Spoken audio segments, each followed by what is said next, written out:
kagulumihanan ng iba at naniwala na mas delikado pa yung bakuna kaysa sa sakit ng coronavirus. Kaya we had to resort to all this contest, lahat ng mga iba't ibang mga programa, raffle, pa-contest, para mahikayat na magpabakuna. Alam niyo ba kung ilan ang nabakunahan sa atin? Tumataas na ang bilang. Mga 11 milyon na po at 708,000 at 29 na mamamayan ang nabakunahan na. At yung pong latest ng National Task Force record, lumalabas na 8,839,124 na mamamayan ang nakatanggap ng kanilang first dose.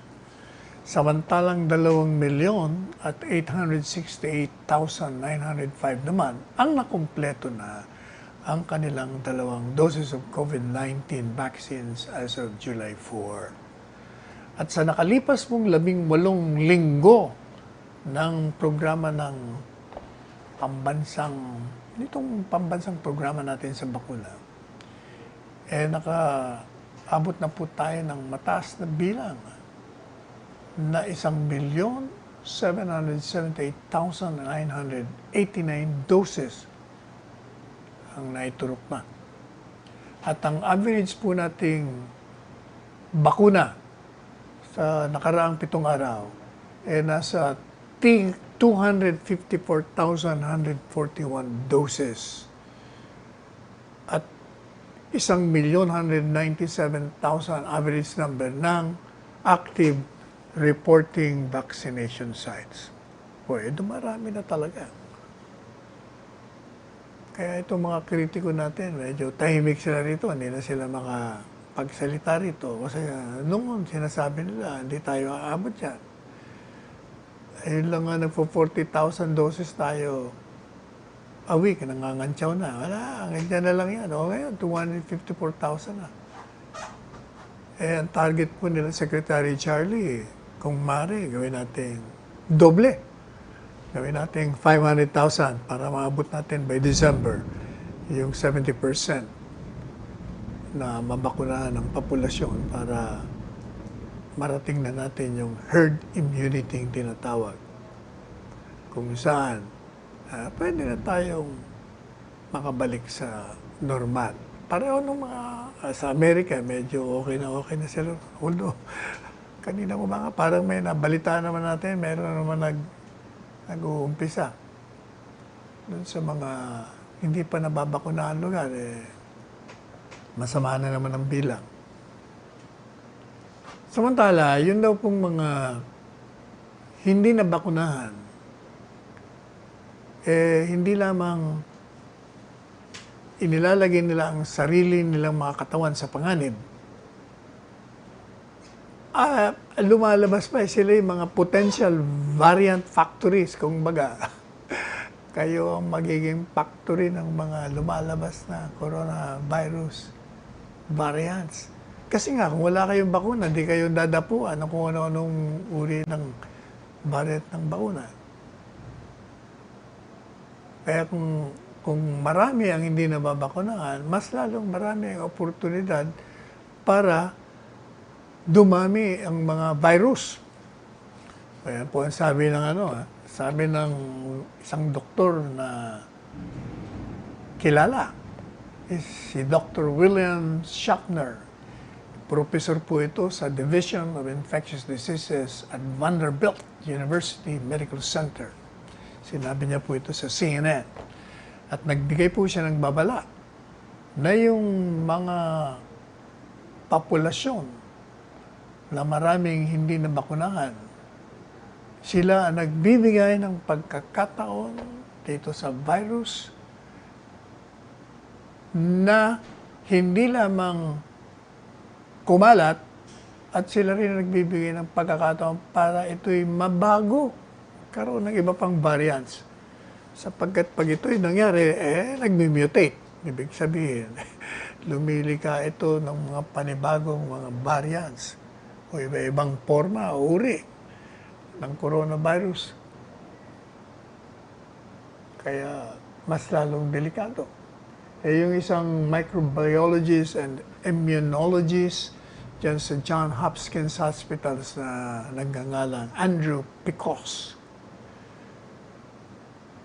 nagpaliwanag po na yung mutation, so yung pagbubuo ng iba't ibang mga variants, nalilika ito dyan sa virus at yung pong mga porsigidong variant ang madaling makakapakalat nitong virus sa populasyon. At every time daw, sa bawat pagkakataon na nagbabago itong virus, nagbibigay ng ibang platform para magdagdag pa ng ibang mutations. Kaya lalong magiging efficient yung kanilang pag-spread. Kaya dapat magpabakuna na po tayo. Mahirap talaga. Parang yung kanta, mahirap talaga ang hindi nagbabakuna. Kaya magpabakuna na po tayo. Samantala, ito pong si Secretary Silvestre Bello. Ay, teka muna. Mukhang pahinga muna tayo at nalalamigan tayo. Balikan po natin kayo.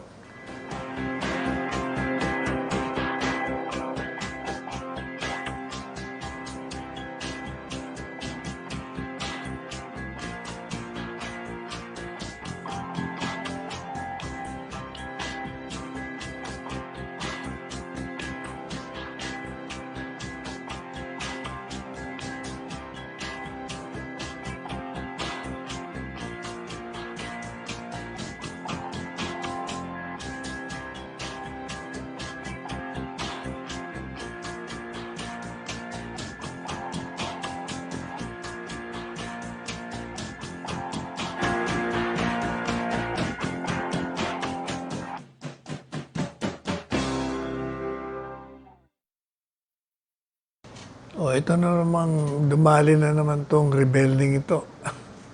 Alam niyo na kung sinong tinutukoy ko, rebelding. Nakarinig lang ng putok na mag-coup surrender ka agad. Pagkatapos, nung maswerteng maging senador, walang ginawa sa Senado, kundi manira ng manira. Sa lahat ng taong hindi niya kursunada. Ngayon, may bago na naman siyang sinasabi. Dahil daw, bakit daw nagre-react si Presidente Duterte sa aligasyon ng korupsyon nitong isang senador, Manny. At sabi daw ina-order na daw ni Presidente lahat ng ahensya ng gobyerno na mag-cooperate sa investigasyon. Ang tapang daw ni Presidente kay Pacquiao. Mag-cooperate daw lahat ng investigasyon, pero nung pinapapirma raw ng waiver pero sa 2.2 billion BPI bank account niya, napakaraming alibay. Tamo sinungaling talaga itong mamanto. Pumirma nga ng waiver si Presidente noon Ang problema, yung pinirma ang waiver, ang hinihingi niya, kasi di ba, parang lumaki na yata yung, sabi niya noon, 200 million, ngayon naging 2.2 billion na. Yun ang akusasyon niya noon. Ilang araw na lang bago mag-eleksyon. At ako ang nag-abogado kay Presidente Duterte noon. At merong pinirmahan si Presidenteng waiver. Ang waiver niya, inaatasan niya ang BPI na maglabas ng sertifikasyon. Kasi hindi po pwede maglabas ang isang bangko ng nilalaman ng iyong deposito. May bank privacy loan tinatawag. Kailangan mag-waiver ka. Eh, yung ginawa pong waiver na pinirma ni Presidente, nagsasabi doon na, sige, labas mo yung balanse ko. Mag-issue ka ng certification na ang pera ko sa bangko ay 15,000 lamang, o 15 ba, 16,000. O siyempre, nung makita naman ng bangko, sabi niya kakaiba raw yung request. Kasi yung request usually daw, waiver na buksan mo yung aking record. Pero yung request ng dating Mayor Duterte, ilabas mo kung ano talaga ang pera ko dyan sa bangko. Kasi nga, sinasabi ni itong rebuilding naging senador, mayroong pera yan, na yan, sinasabi niya ngayon, 2.2 billion. Pero natatandaan ko noon, 200 million pesos ang sinasabi niya. Lumaki pala na, lumaki na. Sa kanyang imahinasyon, sa kanyang bangungot, lumaki na yung pera ni Presidente Duterte sa bangko. Kung ang aligasyon nga, ang akusasyon, meron siyang 200 billion pesos o 2.2 billion pesos as he alleges now,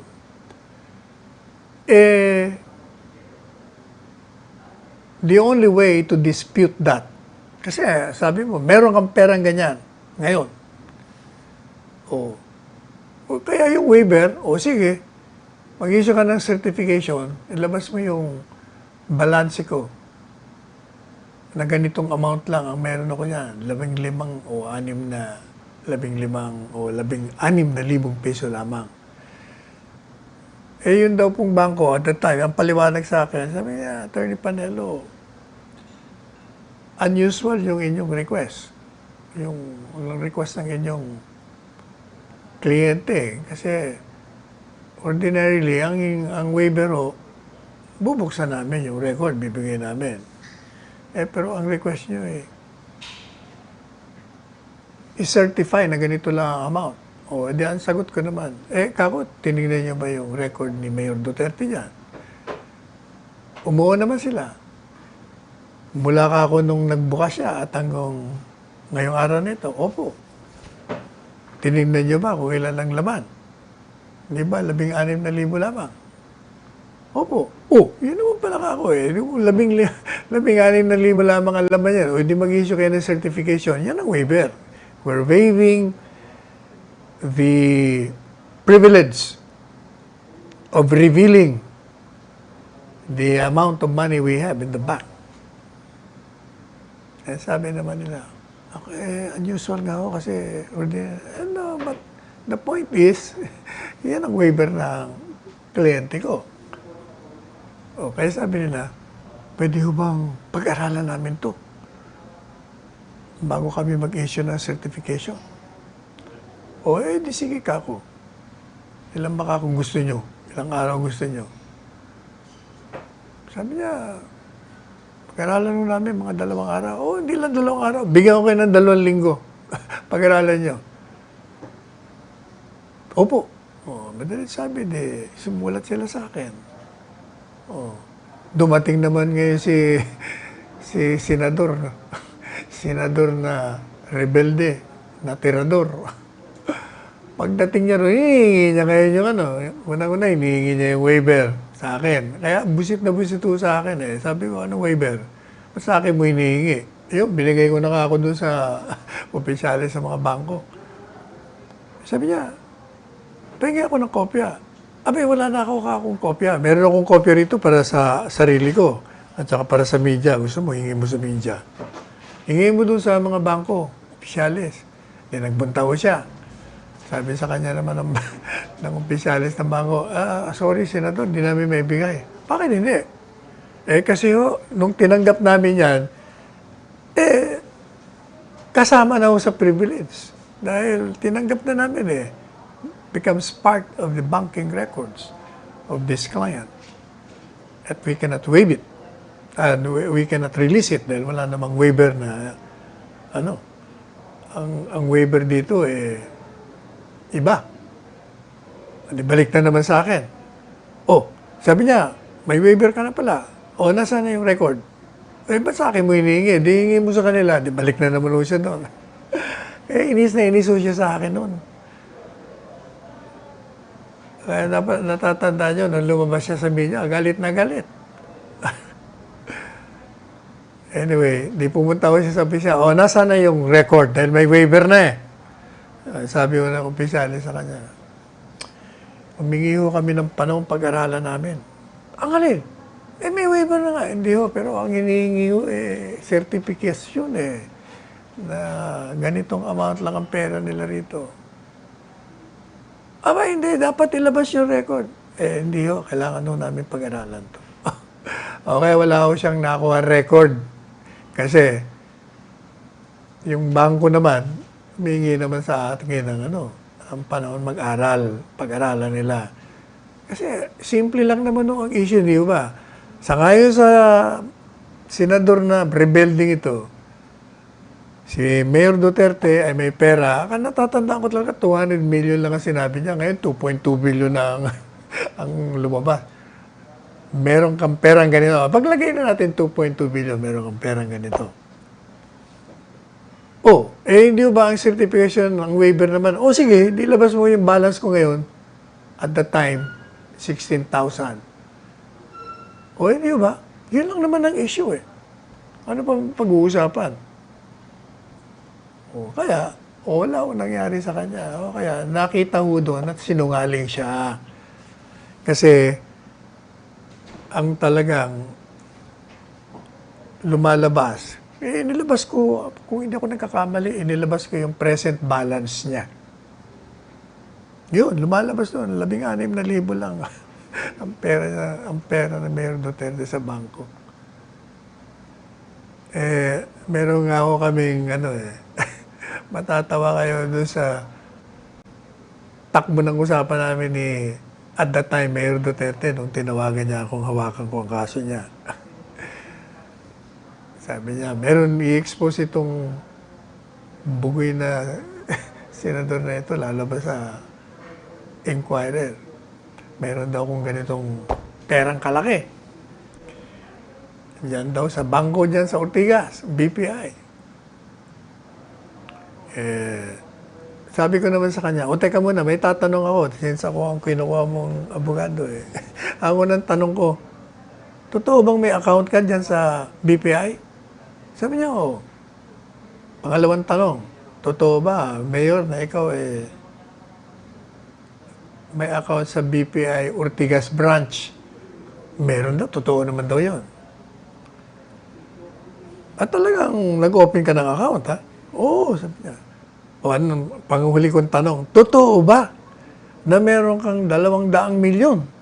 Sa ngayon, dyan sa tinitrete niya expose bukas. Sabi niya, iyan nga ang problema, wala akong perang ganun eh.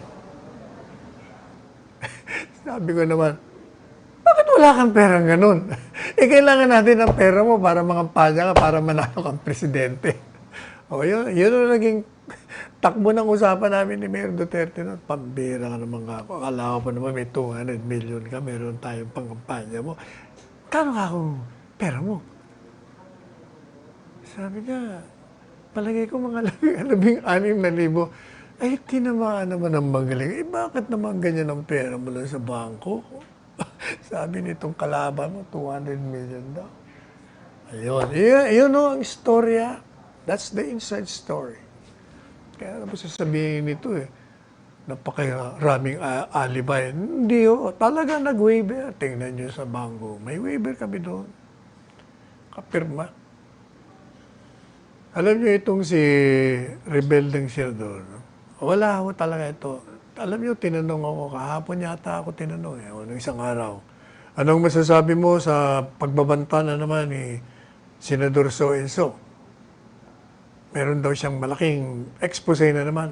Alam niyo, sabi ko sa mga reporters, Naku naman, kayo naman, ang papapaniwala ay zero credibility yan eh. Ay, hindi ko na kailangan sagutin yan. Lahat ka kung mga inilabas yan, puro walang nangyari. Kasi kasinungalingan. Sabi niya, may pera na 200 milyon. Wala naman. Sa 16,000. Sabi niya, ano pa yung sinabi niya? Yung mga bikoy-bikoy, yung pala, siya pala yun.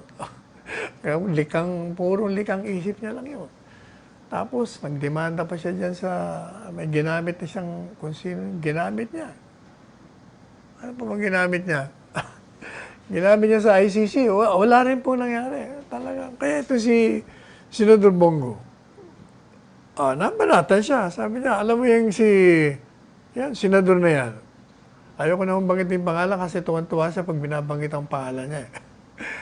Ang hilig niyan lumika ng mga imbento. Laban sa akin, laban kay Presidente, na di umano kami involved sa korupsyon. Pero puro patutsada at paninira lamang po yan, sabi ni Senador Christopher Bongo. Sayang lang po ang oras natin sa mga inventong kwento niyan. At kung may alam talaga siya, bakit next week pa? Sabi niya, ngayon na. Maghanap ka na ng mga panibago mong gagawing bikoy, sabi niya. Oh. Dahil sa mga maling bintang mo, sabi niya, naging senador tuloy ako. O ngayon, baka kung ano naman ang mangyari, gumawa ka naman ng istorya, baka naman, iba naman ang mangyari sa akin, baka maging presidente ako. Hindi niya lang masabi. Yun ang takbo ng payag ni Senator Christopher Bongo. Kaya nagtitiwala ko siya, para rin dati, hindi niya mapapatunayan yung mga kasinungalingan niya. Kasinungaling paano? Paano mo patunayan na isang kasinungalingan? Sige. Hindi nga totoo eh. Kaya sabi niya, sanay na ho kami dyan. Yan ang kanyang modus operandi. Yan ang estilo niya. Gagawa niya, pipinta niya ng itim ang iba para siyang mapansin. Pero hanggang ngayon, hindi pa rin niya matanggap na wala na siyang maluloko sa kanyang kalokohan. Talaga naman, magtanong kayo. Sa pag-ikot-ikot po natin, pag nababanggit yung pangalan niya, tatawa na ng mga tao, walang ano talaga. Sabi niya, meron siyang bagong akusasyon. Nagnakaw naman daw ng 6.6 billion plunder. Ito raw si Presidente Duterte, si Senador Go. Ang galing talaga mag-invento nito, no? Yan daw, may contract daw. Yan daw, isang korporasyon na nagmamay-ari daw yung kanyang tatay ni Senador Bongo. Yung CLTG Builders at yung Alfredo Builders. Ito daw, pareho korporasyon din dyan sa Davao. Nagmamayari daw yung tatay ni Senador Bongo na si Desiderio at yung kanyang brother na si Alfredo. Maliwanag daw na ginagamit daw ni Senador Christopher Bongo ang kanyang posisyon. At nakipagsabuatan daw ito kay Presidente Duterte para makakuha itong mga projects, mga negosyo.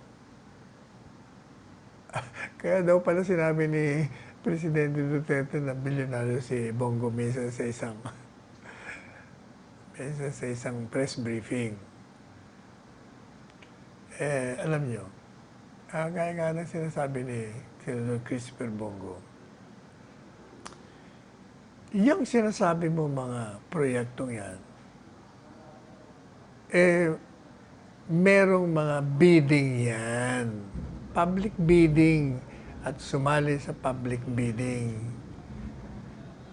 Makikita naman yan sa record. Kung baga, lahat yan legal. At walang irregularidad. Kaya sabi ni Senador Christopher Bongo, wala yan. Yung mga plunder, allegation na yan. Yan dati niya nang sinabi yan, paulit-ulit na yan.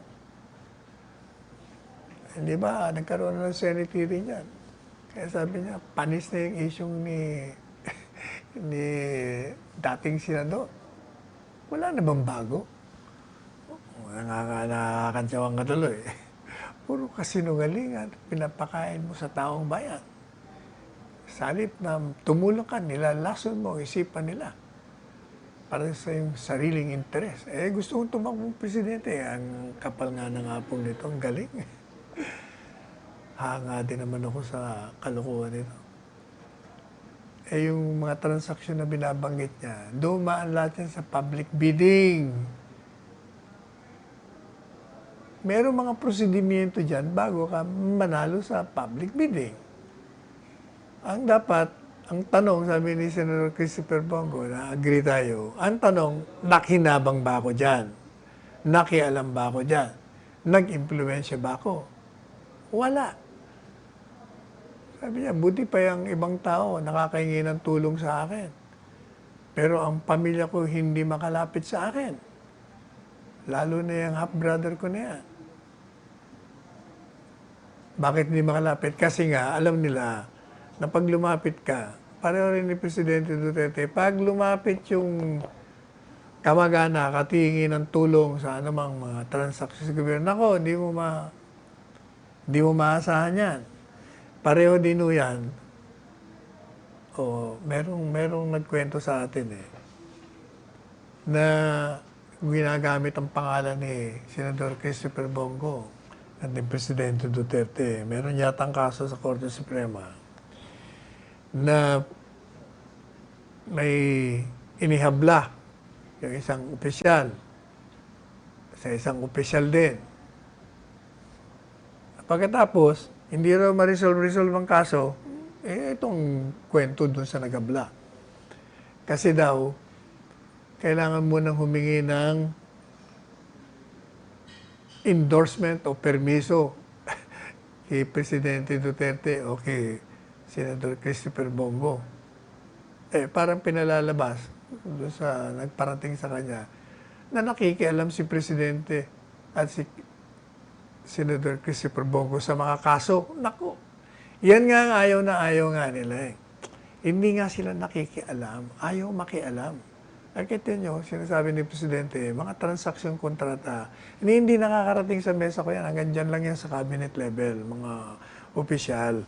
Kasi nga, ayaw kong madiktaan na kung magkaroon man ng korupsyon dyan, wala kayong masasabi na ako'y involved dyan. Ayoko dyan. Ako nga magpa-fire out sa kanila Lalong-lalo na sa judiciary. Nako, ayaw makialam yan.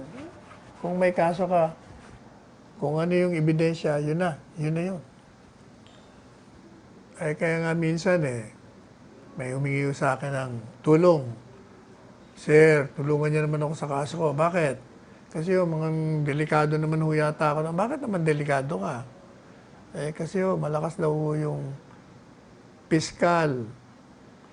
May kaibigang piskal na may hawak ng kaso ko. Sabi ko, hindi. So, ang ginawa ko, tinawagan ko yung city piskal.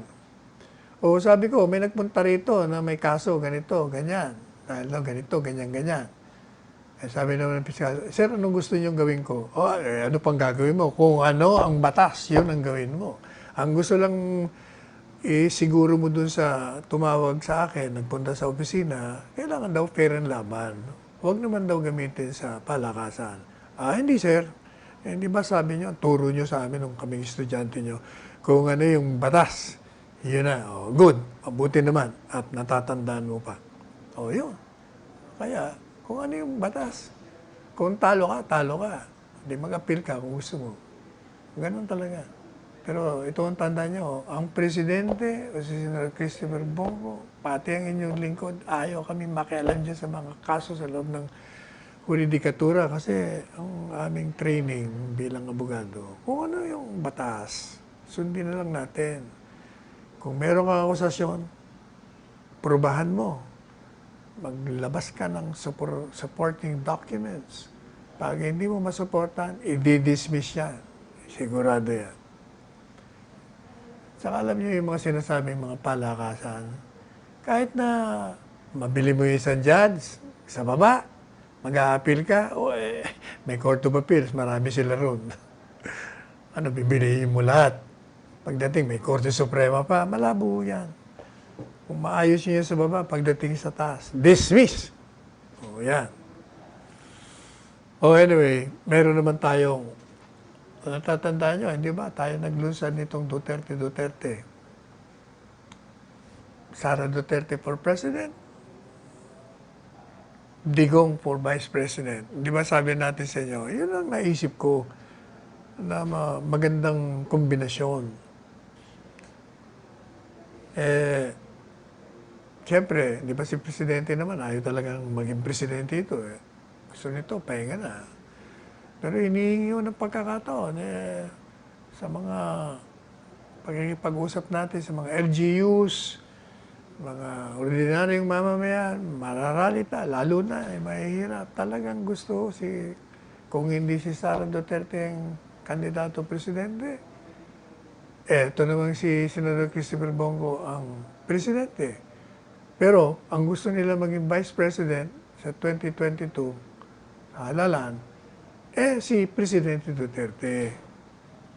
Di ba, mga sagot ni Presidente, gusto ko na magpahinga. Ayoko rin nga si Mayor Sara na tumakbo Pero lately, dahil nga yun ang clamor, meron nung clamor na tinatawag Alam niyo, yung Pilipino, nakikita rin kasi yung trabaho nitong presidenteng ito Manghihinayan po sila kung hindi niya maipagpatuloy yung kanyang mga sinimulan, yung laban niya sa droga, illegal na droga, laban niya sa kriminalidad, sa korupsyon, sa rebellion, sa terorismo, sa kawalan ng bahay, kawalan ng lupa, sa kahirapan, sa pagtugon sa pandemya, nakikita ko naman nila kung gaano gumawa ng mga mehora, mga programa ang presidente upang matugunan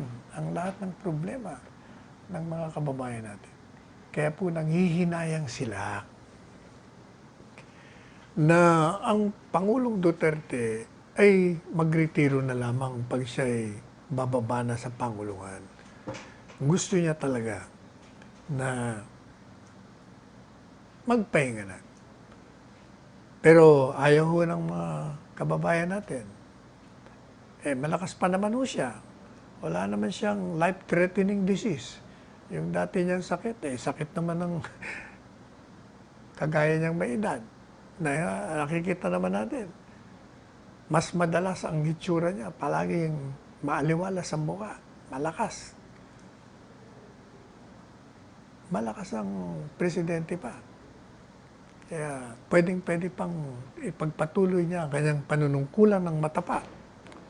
O kaya, nung pinarinig po natin sa kanya, kasi sa Holy Spirit, binidyo call po natin siya. At sinabi talaga ng mga kababayan natin doon.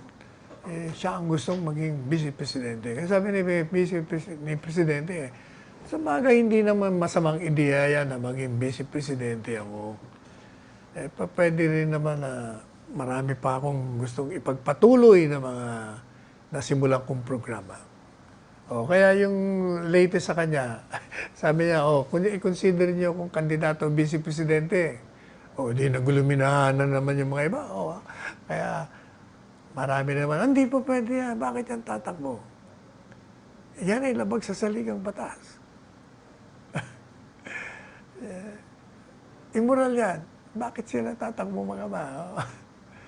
Sari-sari maririnig nyo. Hindi ba pinaliwanag ko na sa inyo? Alam nyo, kaya bakit sila mga kontra? Kasi alam nila, pag tumakbo itong si Presidente Duterte, siguradong panalo ito. Walang kaduda-duda. Yan o, sabi ko sa kanya sa aeroplano kagabi. Talagang ako, ikaw gusto ng tao. Kaya ayaw nila sa'yo, yung mga kontrapartida, mga kritiko, gumagawa ng kung ano mga katwiran para hindi ka tumakbo. Kasi pag tumakbo ka, siguradong panalo ka. Yan ho ang katotohanan niya. That's the long and short of it. And that's reality. Yan talaga ang katotohanan. May nabasa nga ho pala ako kanina. Kanina ba o kagabi? Kahapon. Yun nung si dating Justice Antonio Carpio. Nagbigay ng opinion. Nang mabasa ko, ikaw naman, luma na yung opinion mo. Ako na magbigay ng opinion niyan. Bago pa kayo nagbibigay ng mga opinion. Sabi kasi ni Carpio, hindi naman bawal sa saligang batas na tumakbo.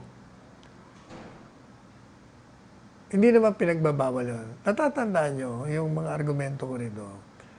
Sabi ko, unang-una, maliwanag ang saligang batas. The President is ineligible to run for any re-election.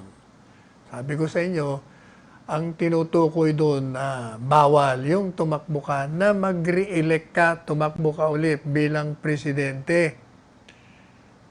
Hindi yung tumakbo ka bilang vice-presidente o senador o congressman. O yan po, di ba? Pagkatapos, yung isang kaibigan nating senador sabi niya, hindi, alam mo yung re-election, ano yan? Ibig sabihin, any re-election. Pwede yan sa tumutukoy sa iba. Talaga naman nga ako, ikaw naman. Yung naman si Lagman, Edsel, sabi niya, circumvention yan ng saligang batas sapagkat talagang ayaw ng mga framers na tumakbo ng presidente yan sapagkat ayaw na siya ay magmana, o hindi lang magmana, siya ay maupo muling presidente sapagkat binigyan na siya ng 6 na taon. O natandaan niyo po yung sinabi kong argumento ko, mali. Kasi yung pong prohibition, yung pagbabawal, tumutukoy sa isang presidenteng nakaupo na maging presidenteng muli sa pamamagitan ng eleksyon. Yun ang sabi ko sa inyo, di po ba? Hindi sa pamamagitan ng line of succession na tinatawag. Ano ba yung line of succession? Di ba? Sabi ko sa inyo. Sa saligang batas, ang presidente, pag nag-resign, o kaya naman nagkasakit, o kaya naman for whatever reason, ayaw nang tumakbo, ang papalit sa kanya, ang vice-presidente. Yan ang the first line sa succession. Ang pangalawa, yung Senate President. Kung ayaw ng Vice President, Senate President. Ang pangalawang nasa line of succession. Kung ayaw niya pa, yung Speaker naman. O kung ayaw pa ng Speaker, magbubutuan sa Kongreso. Yung acting muna bago magkakaroon ng eleksyon. Kaya sabi mo natin, yun ang tinutukoy na hindi ka pwedeng maging presidente sa pamamagitan ng paghalal muli sa'yo. Eleksyon. Kaya tinatawag na re-eleksyon. Hindi yung magiging presidente ka sa pamamagitan ng pag-upo mo dahil yun ang sinasabi ng saligang batas, succession. Yan ho ngayon ang linya ni Justice Carpio. Tama ho siya dyan. Kailangan pinupunto ko, bago ka pa nagsalita, nauna na ang programang ito.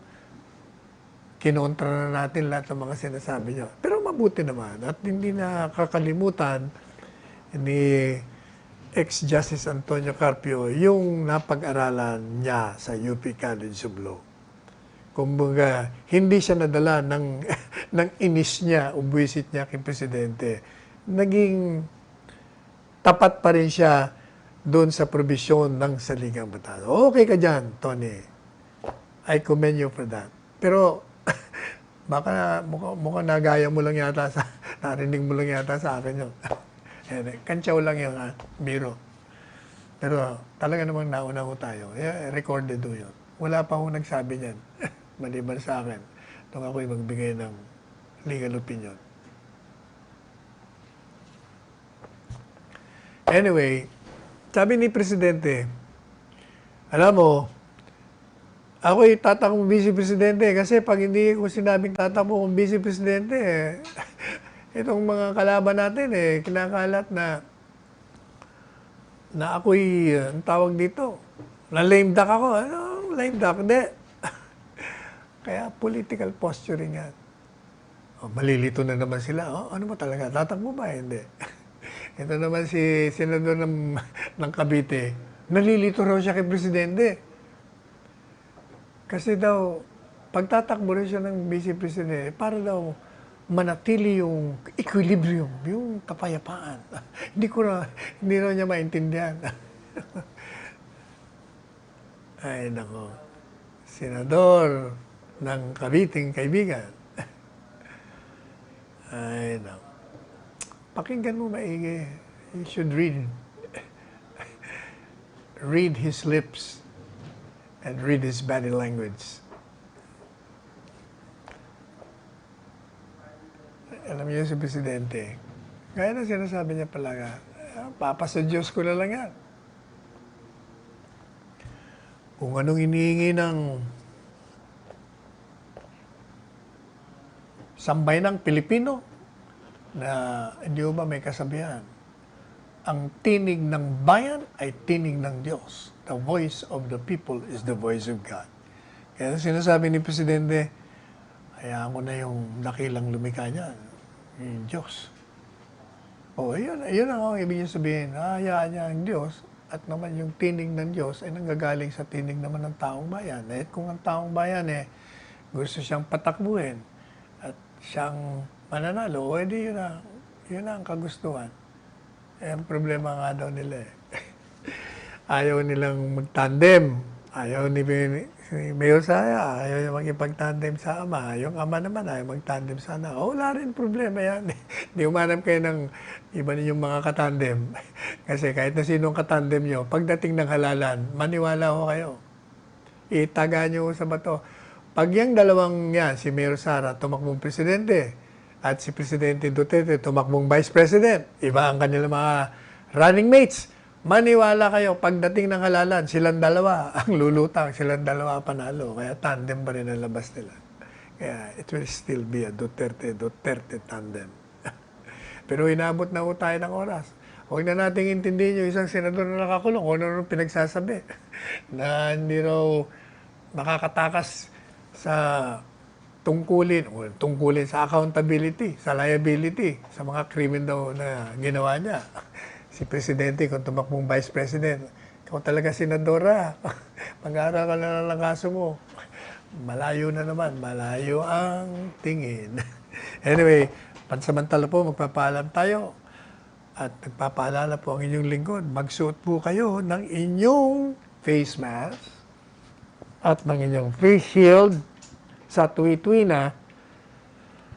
At pag kayo po nasa labas na ng inyong mga tahanan, kayo po ay mag-observe ng 2 meter or 6 feet distance and magpalakas po kayo ng inyong mga katawan.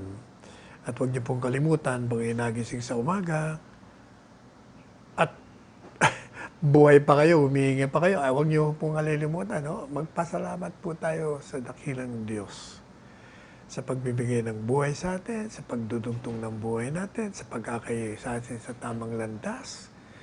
Tayo po'y manalangin pa, bigyan po tayo ng dagdag na kalusugan at ng malikhaing talino upang makabaka at magtagumpay tayo sa coronavirus.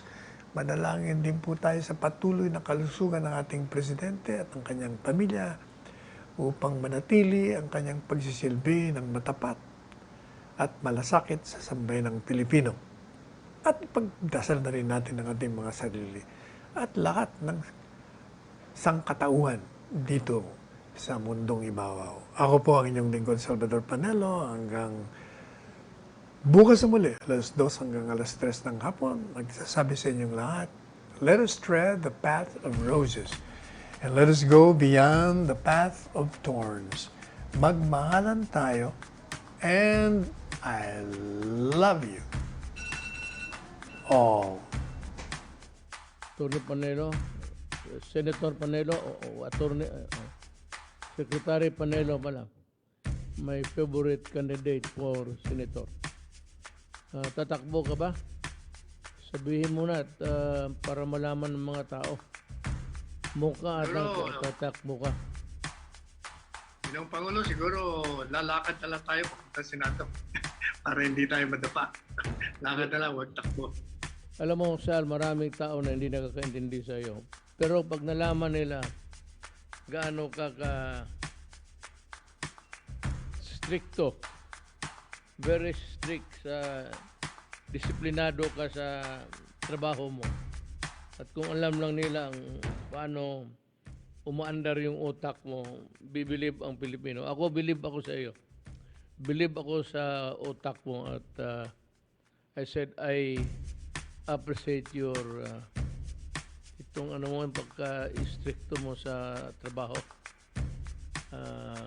Everybody is almost on a tiptoe pag yung binabasa na namin yung mga recommendations mo.